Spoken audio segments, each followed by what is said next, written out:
So you're thinking about moving to Tucson, Arizona, or visiting Tucson, and you're wondering what you can do if you just want to go spend the day doing something fun. Well, you're in luck, because in today's video, we're going to talk about some excellent day trips that you can do if you're spending some time in Tucson.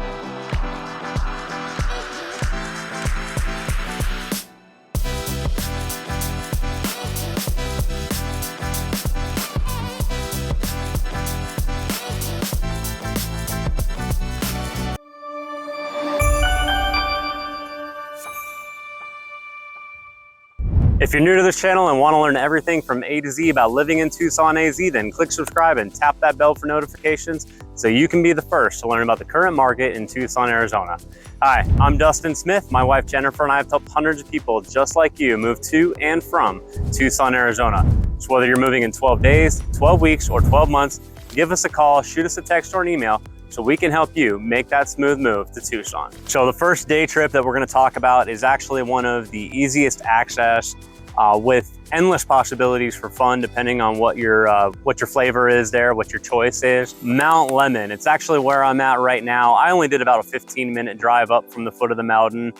Things cooled down between like 5 and 10 degrees on the way up here. It's still hot. But at the peak of the mountain, it's going to drop significantly more. Mount Lemmon right here is actually the highest peak in the Santa Catalina Mountains. So you're going to reach about 9,000 feet. So people are going to come up here to escape the heat in the summer and play in the snow in the winter. But there's also just a ton of hiking, camping. You can do rock climbing up here. A lot of people come up here to do cycling. But if you just want to come and visit, there's a cute town up at the top. You have Summer Haven up there. So you got cabins where you can rent and stay the night up there. Beautiful grocery store, a couple restaurants. And of course, there's also the cookie cabin. So that's just a fun place to be bringing the family up here. Or if you like a fresh baked cookie, for your reward of, traveling up the mountain, you can visit the cookie cabin and get a delicious fresh baked cookie and scoop of ice cream.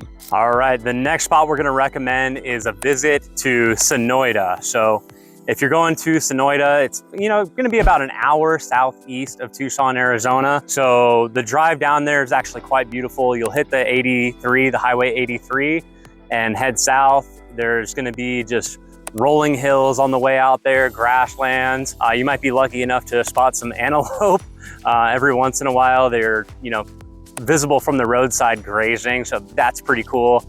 And people do enjoy visiting the winery. It's a great little excursion. The wife does it sometimes, and just different groups of friends will all head on a road trip out there, get a designated driver, and just hang out for the day and have some fun. Also, next on the list is gonna be basically down that same route, right over in that direction.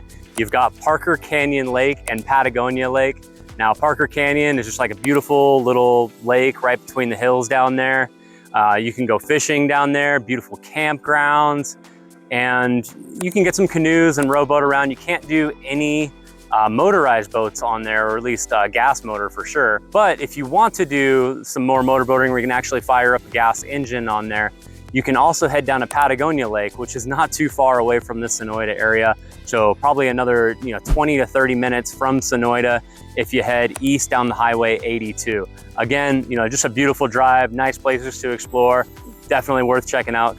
They're just small lakes, but they're definitely fun, nice places to visit. All right, so stepping away from the nature exploration stuff for just a moment, we're gonna highly recommend visiting the town of Tombstone for one of your day trips. Now, most people that live in Tucson have visited Tombstone at some point or another. It's just a fun historic town with a lot going on there. So I had no idea this till my last visit there just a few weeks ago. But I guess Tombstone was the largest town between New Orleans and San Francisco in the 1880s. Now, living in Tucson for my entire life, visiting Phoenix, and then going and visiting the town of Tombstone, it's just crazy to think how big these areas have grown and how that place almost seems like it's stuck in time over there. So a lot of fun. The main boardwalk down there, it's historic buildings. You can go in there. Some of the places have wallpaper over 100 years old in there. So it's just kind of cool to walk around. You'll be able to learn a little bit about history or just have some fun. So if you're going down there with the family, you might want to check out like a gun show. So they'll do the mock gunfights in there, put on a little play for you. They have the mine tours there as well. They just have some fun restaurants. You know, a lot of bars if you're going there without the kids or if you have a designated driver. They supposedly have the world's largest rose tree there too. So there's just, you know, so much going on in the town of Tombstone. It's worth a visit. Plan on spending the day there and have some fun. Tombstone isn't the only small town worth visiting. There's a few fun small towns to go visit around the Tucson area. So I would also recommend that people go visit Bisbee. Now, Bisbee can be known as sort of a party town. There's a lot going on there. There's also a lot of fun restaurants and shops, but you can take the family too. I remember going there as a kid. We did a field trip down there and we did the mine tour, right? And that was like a next level mine tour. I'm sure there might be other places to do this, but the one in Bisbee, I mean, they took you in that mine. You got to ride in a mine cart. They told you all about like what the town of Bisbee is and you know, how it started, where it came from too. Another fun town to visit, we actually covered in another video, would be the town of Tucson, so where art meets history. So that's really neat. They do a bunch of fun festivals there throughout the year. It's worth keeping an eye on. And right up next to the San Pedro River, you've got a lot of property around there that is kind of like ranch property too. It just another like way to get out of Tucson and enjoy yourself. Now, while we're talking about small towns, I'd probably be in trouble if I didn't mention Wilcox and Bowie. So Wilcox is kind of like a farming town. So one of our favorite times to visit is gonna be right around Halloween time. So we'll bring the family, go down to the pumpkin patch. They also have an awesome apple orchard down there. So you can go pick a ton of apples. And since it's a farming town, they have a lot of fresh produce, a lot of locally grown stuff in there. So we'll pick up different things while we're there as well. And not too far away from Wilcox is Bowie. Now, we normally go to Bowie because there's an awesome state park over there, which is like the Bowie Dunes. So if you have a side-by-side, dirt bike, off-road vehicles, you can go out there, hit some sand. They got some great camping spots. And even if you're not into that, well, there's actually hot springs right there. So the hot springs used to flow naturally, but now they have a solar panel hooked up to it with a pump. So during the day, it's pumping up like hot tub temperature water into these pumps, and it's maintained by the state. So they have basically like jacuzzis with this naturally hot water coming out and running through it down like a little stream and creek right there. So, you know, a lot of fun if you want to go visit a hot spring real quick. You know, you can go visit Bowie, and, you know, more bonus if you have the off-road vehicles and you enjoy doing that as well. So the next one up on our day trip list, you don't need the whole day to go do, but you're definitely going to need reservations, and you're going to want to at least set aside about half the day. And if you have some extra time, go explore the area around there. So on the way out to the town of Benson, if you hit the Highway 90 and you just go a few miles to the south, you'll find Cartier Caverns. So Cartier Caverns is, well, to me is just amazing. So I remember going in there, and I haven't been in many caves, so I was just astonished by the actual size of this cave and what they've done with the way that you get in there, entering through airlocks. So this cave was only discovered a couple decades ago and was kept a secret for a while. So most of the cave has never been explored except by the original guys that found it.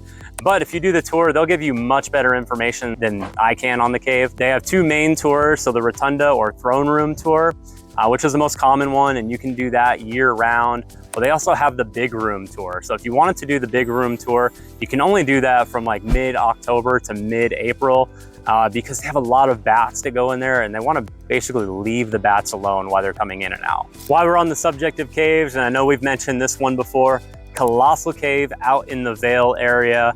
Now that's a different experience. That's more of like a dry cave. It's no longer very active. I'm told it's much larger than the tours do, but they have three main tours in that one. They have like the general tour, a ladder tour, and a more advanced tour. So the general tour, you can basically take the whole family on. Most people are gonna do that quite easy. The ladder tour, you know, a step up, you're gonna be able to see some things. People get really excited about the ladder tour.